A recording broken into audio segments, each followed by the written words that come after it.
It's September 26th, 1983, past midnight. Deep underground in a concrete bunker outside Moscow, fluorescent lights flicker over rows of consoles. The air hangs heavy with machine oil and instant coffee. At 12:15 a.m., a single blip appears on the radar screen. A missile, then another. Within seconds, 5. The room freezes. Every man knows what 5 missiles mean. Nuclear warheads traveling thousands of miles per hour, aimed at the Soviet Union. All eyes turn to one man, Lieutenant Colonel Stanislav Petrov, 44 years old, the duty officer. His voice alone can trigger a counterstrike. Protocol says report it immediately.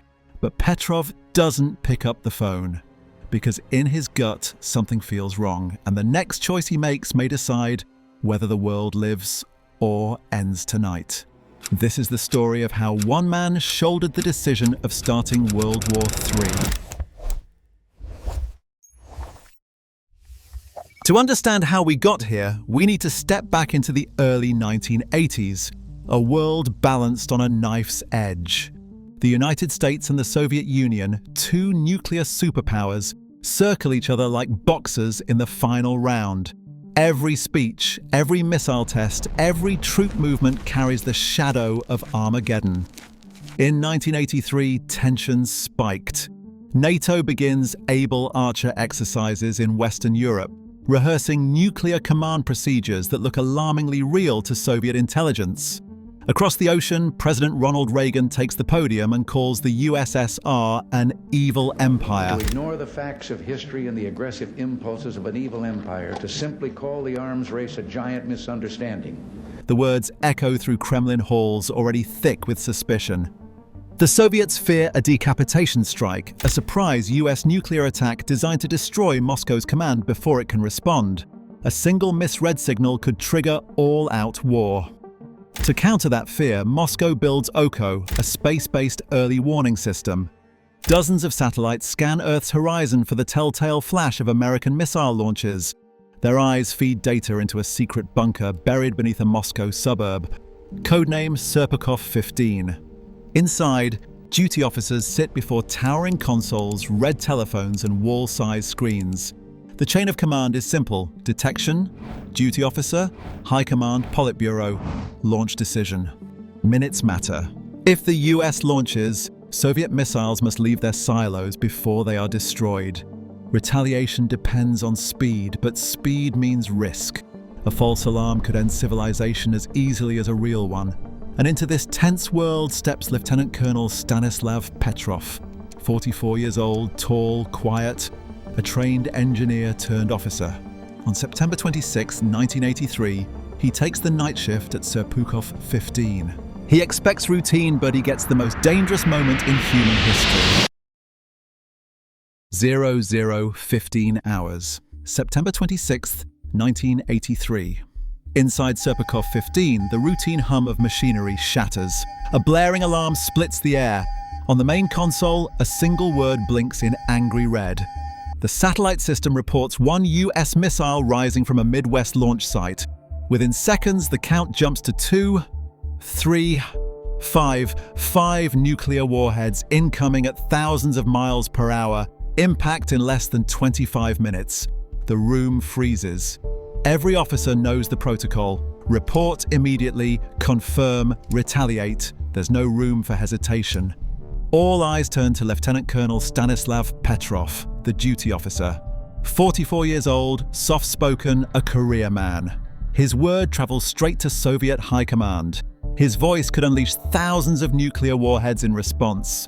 But something feels wrong. US doctrine says a real first strike would be massive. Hundreds of missiles to crush retaliation. 5 is too few.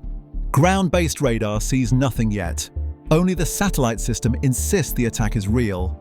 Petrov remembers the training manuals. Computers are tools. They can fail. But the chain of command expects certainty, not doubt. He must decide in minutes. Call it in and Soviet missiles launch before the US warheads even arrive. Ignore it and risk being wrong, risk Moscow burning because of his silence. The alarms keep blaring. Technicians wait, hands hovering over phones. Petrov stares at the screen and then shakes his head. "No," he says quietly. "It's a false alarm." He reports the signal as a malfunction, against protocol, against the system's data. Then the longest minutes of his life. No impacts, no second wave. The screens fall silent. It was the right call. A glitch, later traced to rare sunlight reflections on high-altitude clouds, nearly started World War III. What later followed for Lieutenant Colonel Stanislav Petrov was unthinkable. You'd assume that a man who single-handedly prevented a nuclear war would be celebrated, given medals, honors, parades. But what happened was completely different. When the sun rose on September 26, 1983, the Soviet military launched a full investigation. Why did the brand new Oko satellite system fail? And why did one officer refuse to follow protocol? Inside military briefings, Petrov sat at a long table while superiors demanded answers. Why hadn't he trusted the computer? Why gamble with national security?